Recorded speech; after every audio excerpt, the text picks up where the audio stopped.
to the official podcast at contentchampion.com. Join our heroic quest to discover truly epic content marketing.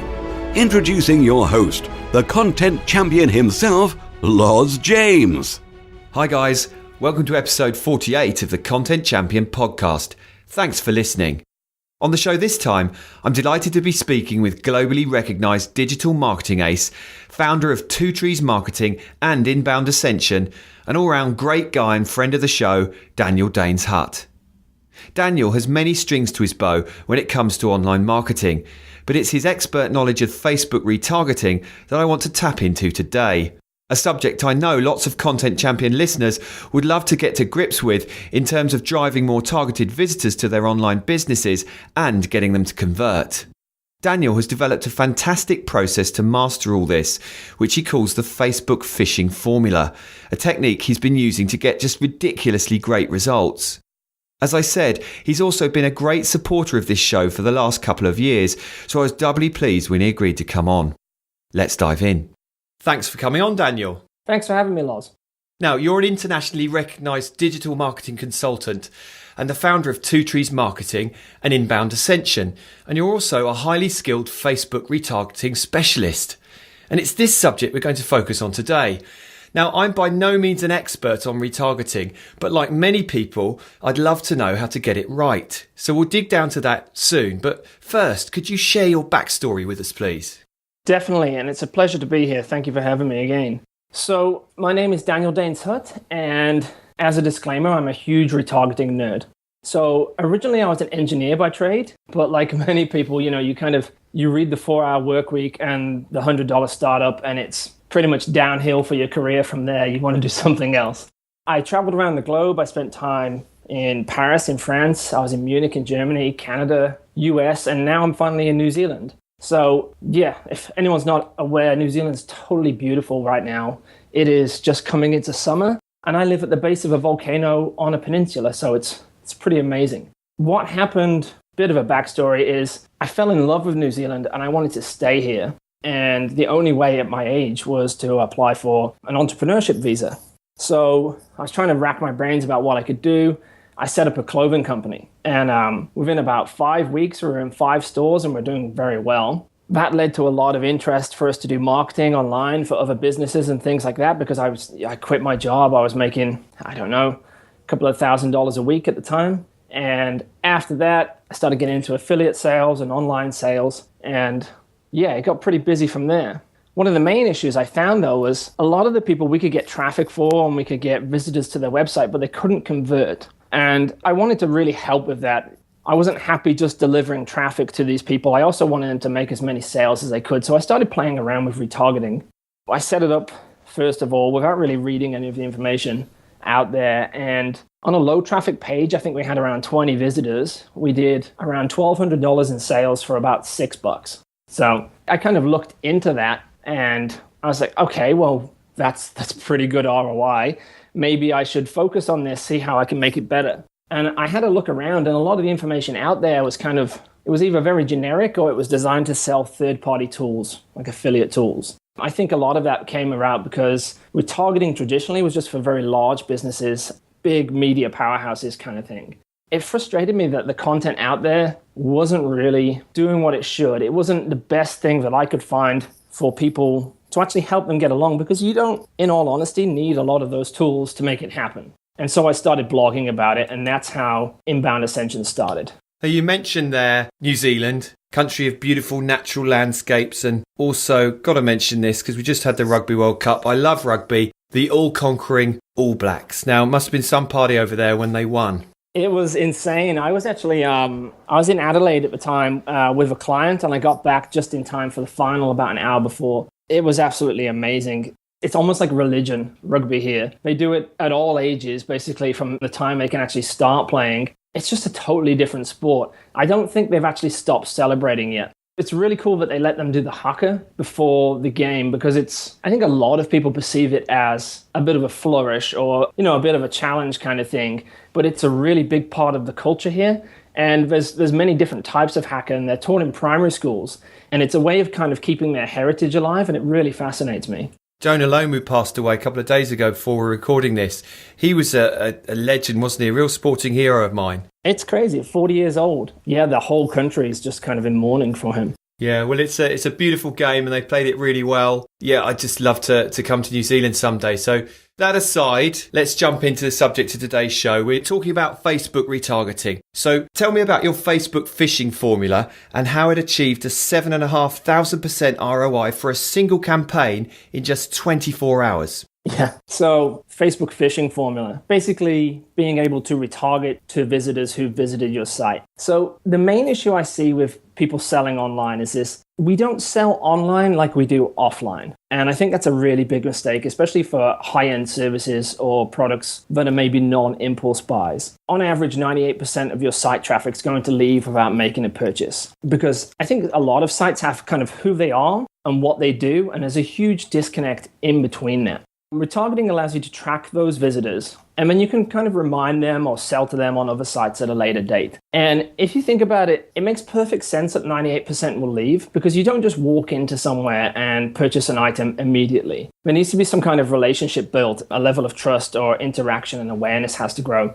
Maybe that'll happen with a store clerk or someone like that. But I'm kind of running away with myself here. That's kind of getting into more advanced users of retargeting. If you think about it, the 98% who leave, they're pretty close to purchase. They showed a level of interest, but they simply need reminding. Maybe, we're all busy people. Maybe the phone rang, or they needed to walk the dog, or, they were at work on their lunch break and they were kind of looking through your website. But just by re-engaging them with a reminder to buy, you can increase your sales like really, really dramatically. That's the thing, that 98%, the ones who just needed reminding, they're really extremely close to converting. But if you can reposition or educate or try and understand and provide what they needed to help them convert that they didn't have at the time, then that can be a huge game changer on top of standard retargeting. Most businesses, I understand, they don't have retargeting in place, which is fair enough. There's a lot to do. I know a lot of people who have email lists, who collect emails, who never send a single email out. There's a lot of things going on for your business to do. But with like the Facebook phishing formula, with standard retargeting, even just a reminder, rather than just sending in new traffic all the time, hoping to make a few sales, you can actually re-engage with that customer. And, we get a 7,000% ROI off this. It's just insane. Even if you do it very badly, at the moment, you can kind of get 100 to 200% ROI. So my thinking is why not spend a little bit more time to help convert those who've already kind of raised their hand and visited your offer or your website and shown interest, but they just need that little something extra from you. So there's kind of this 3 distinct steps to this formula. You have to have something to sell, obviously. If you've got a website online, then even if it's not a product, maybe it's a call to action, maybe it's to get someone to call you or to opt in or to take an offer that you have. You have to understand what your customer wants and needs and where they're kind of at in your sales funnel. And then it's reminding the customers what you have to offer. So, i.e., basically remind them what it is you have to sell.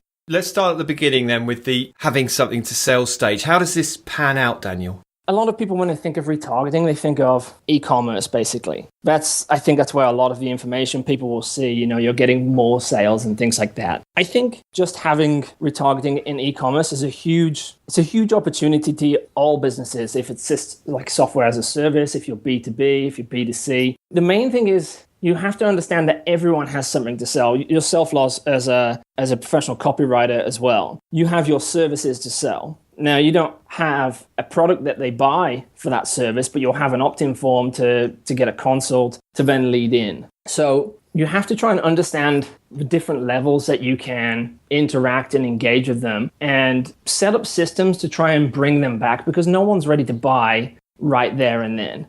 So say they landed on your page, Loz, and they're looking at your consulting services. Clearly, they're interested in possibly hiring a copywriter. And the fact that they've looked at your services, they're thinking of hiring yourself. So you could either retarget them to remind them, basically, hey, do you still need a copywriter? You could retarget them and just put yourself in front of them more. This is going to give you more authority and reach, and it's going to boost your credibility and trust. The more often that they're seeing you out there, the more receptive they are to your message.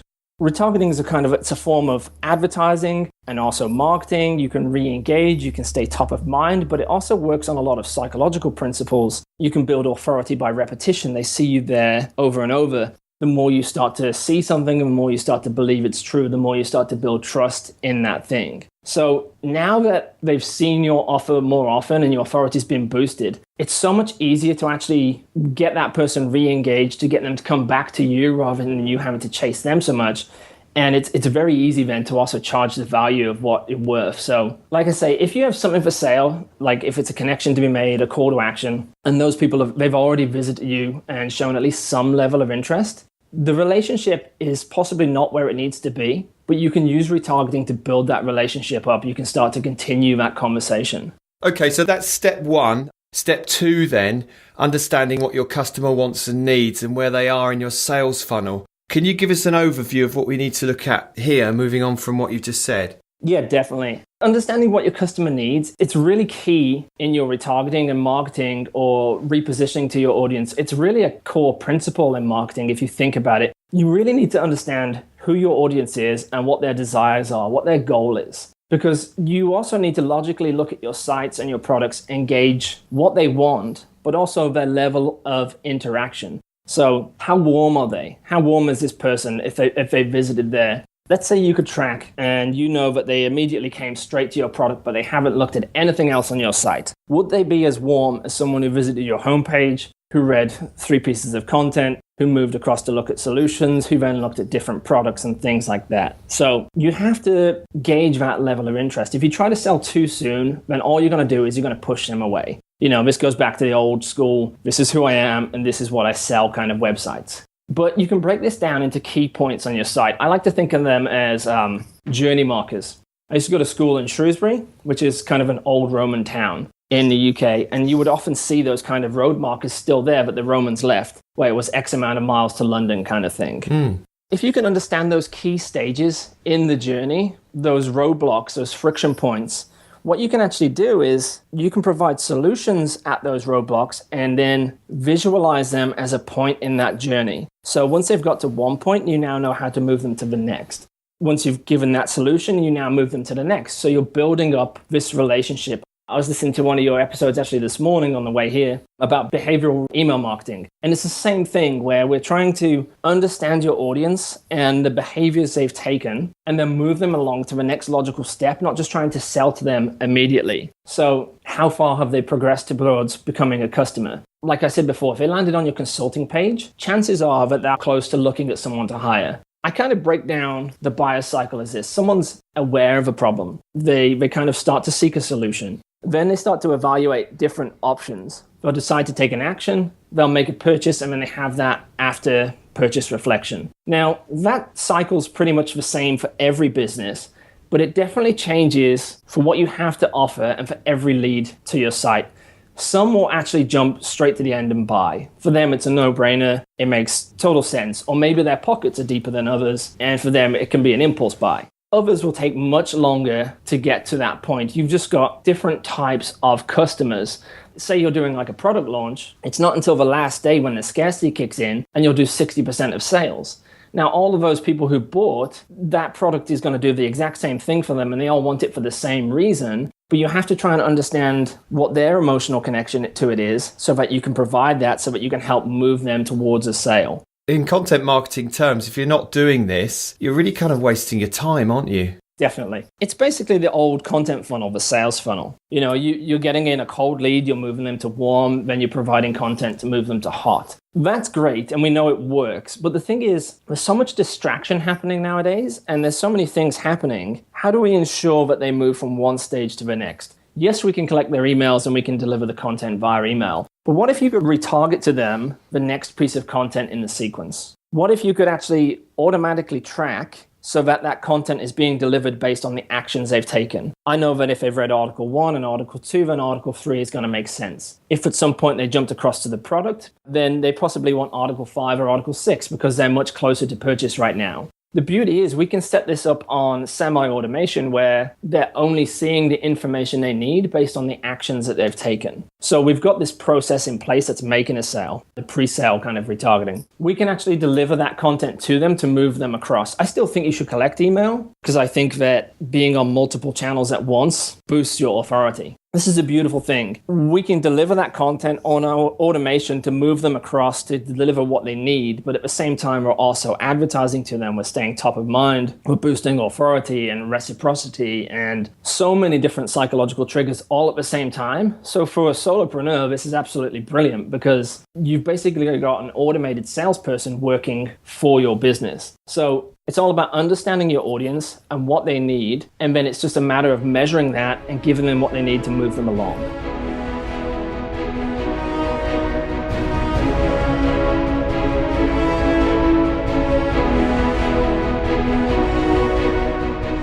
You're listening to the Content Champion Podcast, showcasing the best content marketing strategies across the web.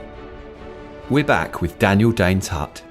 Okay, so segueing into the third step of the Facebook phishing formula, this is the step where you're reminding customers what you have to offer, and this is where all the money's made, isn't it? So how does this work? Yes and no. Any opportunity that you have to re-engage with a lost lead is going to make you more sales, or it's going to give you the opportunity to make more sales. It's the first step I definitely advise anyone to start with, and if you're only going to just kind of touch on the surface of retargeting, then definitely have these kind of point of sale retargeting systems in place. I've seen some awful advertisements out there that are still making sales simply because they're out there and they're kind of reminding people to come back, and they're giving the extra few touch points to those who are on the fence to come and make a purchase. But if you're already doing that work to get traffic to your site, if you can build systems before the sale, point of sale, and post sale, then that's where you're going to really, really, really make a big difference in your sales. I wrote a blog post about it where we actually set that up, where we did 18,750 in sales for an e-commerce company in 24 hours. But the crazy thing is it only cost $114 in ad spend. You had to do this, didn't you? Because basically after you came up with your first post about the Facebook phishing formula, which is really well received, got you a load of traffic, some people said, well, okay, that's all very well and good, but can it be replicated? Was that a one-off? And this was your response to those doubters, wasn't it? That you could generate it again for a different client in a different niche. As much as I am a nerd, I'm also really stubborn. And so what happened is the original article with the Facebook phishing formula, I showed that we did a 7,000% ROI. You know, it wasn't huge. It was only $1,200 for a low. I think we'd had 20 visitors to that page. But that's the reason why I wanted to publish it, because I wanted to show people that even for a small business, you could still make sales with retargeting. It can make a difference. But I'm really, really thankful that they kind of called me out in this. They were saying, you know, it's not a real case study because there's not a huge amount of traffic going to it. So I reached out to a buddy of mine who's in e-commerce. They had a sale coming up for 48 hours over a weekend. Yeah, it was pretty insane. I think it was 9,245% ROI, which is unheard of. The people who are talking about retargeting are talking about kind of a 200, 300% ROI maybe. So yeah, this was just insane. A bit of a disclaimer. I don't want to give names here. People can see it in the case study if they like, but they have an online presence, but they don't really push many sales online. So what we did is we set up traffic to that campaign to build interest in advance. And we spent about $90 on that traffic. People were sent to a page that started to give them information, and then it led them to another page with more information and more again before it took them to a product or solution. Now, they were retargeted to only based on their actions. The people who consumed the first piece of content were shown the next piece and the next piece, and then finally the offer. But no one was pushed directly towards that offer. So it was totally based on behavior. If you'd shown a level of interest, we move you to the next stage and the next stage and the next stage. When this sale kicked in at midnight, we had, I think there was a couple of sales straight away, which was awesome. But then there was nothing kind of going on. We realized we'd actually forgot to actually flick the switch to make the sale live. And people had actually been buying anyway in advance because they didn't want to miss out. And then I think by 9 a.m. the next morning, we did about 11,000 in sales. And the only reason we ended up on 18,000 is we actually ran out of stock. So it was pretty crazy. I think we did more sales in 48 hours than 6 months maybe combined. And then I wrote a post about that. That kind of went semi-viral, which led to our conversation kind of here today, basically. What you've achieved is amazing, but are there any pitfalls we need to look out for when getting this done? Really, you've just got to get started. You can't fear failure. The only way to really do it is to kind of fail forwards. what's not working and what is working. Okay, let's kind of improve the campaigns that are working. Let's change up the colors. Let's change up the font a little bit. Let's see what works now. So in the campaign that we ran before, we actually found that a lot of ads didn't resonate. And the ones that we were working, we just cut the ones that weren't, improved the ones that were. But we wouldn't have known that without actually failing on those other ads. And it's weird. The ad that succeeds is never really the one that you think will. I'm sure you'll find that with copywriting and things as well, that tweaks to copy that you would think wouldn't work, do work. It never ceases to amaze me what drives conversion in terms of the content you put in front of people. It's absolutely insane, right? Same as conversion optimization. All the studies say that, an orange lead button would work better, but it's not until you test it and turn it green and find out that all of a sudden your sales triple. You don't really need to overthink this as long as you know your audience. Just recently, I had some friends from the States come and stay. And I took them up to the Coromandel, which is this beautiful beach on the East Coast here. But before they did, because we've got a product coming out, I had to set up a quick retargeting campaign for an opt-in. I spent about 20 minutes making this, and, I didn't really think about it. It was pretty weak. Yet because I understood the audience, we were getting like 28 cent opt-ins, 28 cents New Zealand. So, that's, what is it, like 15 pence in the UK for email opt-ins? And for about $40, it's about £25, we did 150 email opt-ins. Some of them were even as low as kind of 8 cents. But it was the ones that we didn't think that would work that were the most successful. Another tip is let your ads run. You don't know which the winners are going to be until you actually test them out. They kind of need to balance out, and some ads won't convert at all in the first kind of couple of days, and then after that, they become your best performing ad. For example, I had one that was just targeting female entrepreneurs. Didn't do anything for the first 24 hours, and then it was the best performing after that. You have to let your ads run. At the same time, you've got to kind of watch the frequency of the ad. How many times is it getting shown to that person? Because once they start to fatigue, or if the frequency gets too high, then you should kind of pause that ad and rotate in a new version, or even try and reposition. If it didn't work the first time, why was that? Let's kind of deliver something that they need that we think might be their objection at this point. So one of the main issues I have with kind of old school retargeting is, here's a reminder of what you looked at, let's buy it. Okay, you still haven't bought it, here's a 50% discount on that thing. All you're doing there is you're spending money to teach your customers to buy on sale, basically. You're building an audience of people who want to buy from you, but not at the full value of what it is you sell. So I think one of the biggest things you can do is try and understand, again, why have I not purchased? What can you do to kind of reposition your offer? Was it they don't know enough? Maybe you positioned it in such a way that they don't trust you, or even more likely, they don't trust that they'll get the results themselves that you're saying. And that could be any kind of product, I don't think that I'm going to look as good as you say in these jeans kind of thing, What can you do to help them move along? In that example, it might be an article of how to wear your jeans and make them look very flattering or something like that.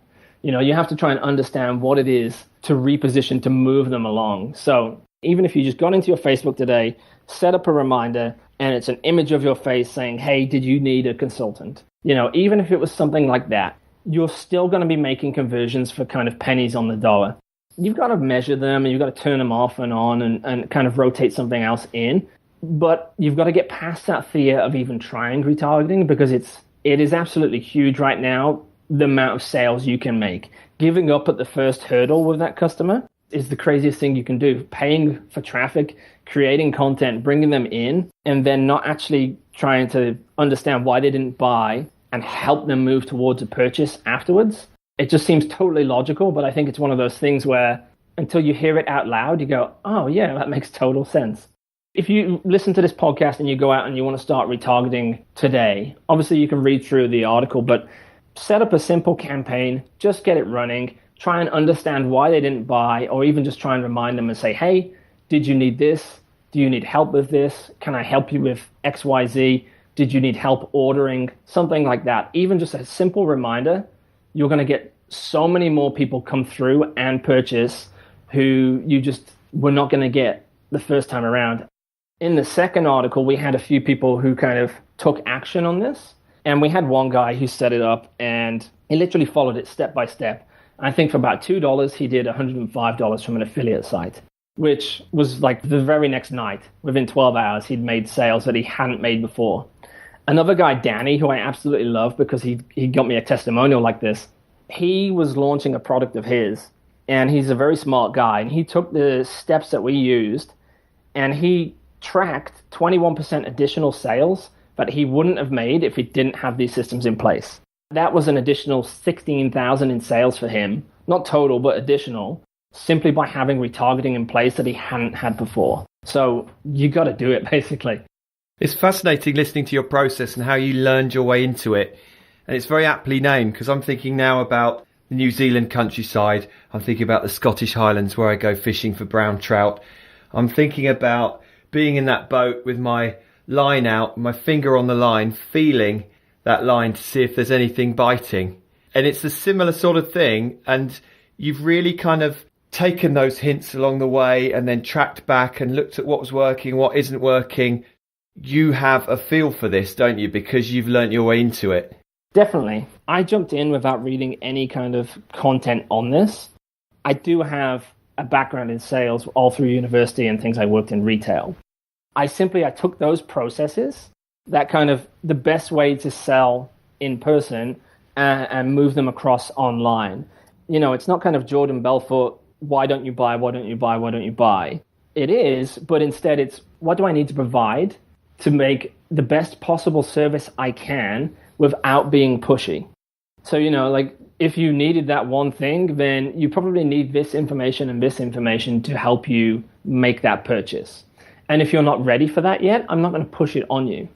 It's the same when you're saying when you're fishing, you're feeling for that line. And it's not until they take the hook, but you're actually going to start reeling them in. Because if you started reeling before then, all you're doing is just scaring the fish away. Well, it's a fascinating process, and I advise everyone to go and read Daniel's articles on this. So can you remind us before the PS question where we can find these resources, and tell us about your Facebook retargeting training too? Yeah, definitely. And again, just thanks for having me, Lars. I really do appreciate the opportunity to be here. I think you are very gifted at what you do, and you also have like a real wealth of talent and people coming on the show. So I'm really honored that you brought me on here. Very kind of you to say so. Not a problem. It is one of my favorite podcasts that I listen to religiously. And my girlfriend is a huge fan of yours. And so she was very upset that I was coming on today and she didn't get to come on as well. But anyway, you can find me over at inboundascension.com. I like to create websites where it's difficult to type the name, but that's inbound, ASCENSION.com. And it's where all the free content is, where all the blog posts are, and it's where I include all the media as well. So you actually find a link to this podcast on there. And then if you want to go into more advanced training, chances are that it's going to be delivered to you anyway if you go on my blog, because by the things that you do and the behavior that you have, if I think you're ready to purchase, you know, you're going to start seeing campaigns for it. But if you want to go straight away and have a look at it now, you can go to advancedretargetingtraining.com. So some of the stuff that we touched about today, they're the exact same methods that I use for my business. They're the same things that I use for clients, and they sell 4, 5, and even 6-figure products and services online. It's the exact same things we're doing. So it's not just e-commerce, it's business services, it's vehicles, it's handcrafted heirlooms, even holidays for celebrities, one of my clients. And we use these same systems to provide that value, to build that trust, to build that reciprocity, to grow that relationship, basically. So you can find all that again, inboundascension.com or advancedretargetingtraining.com.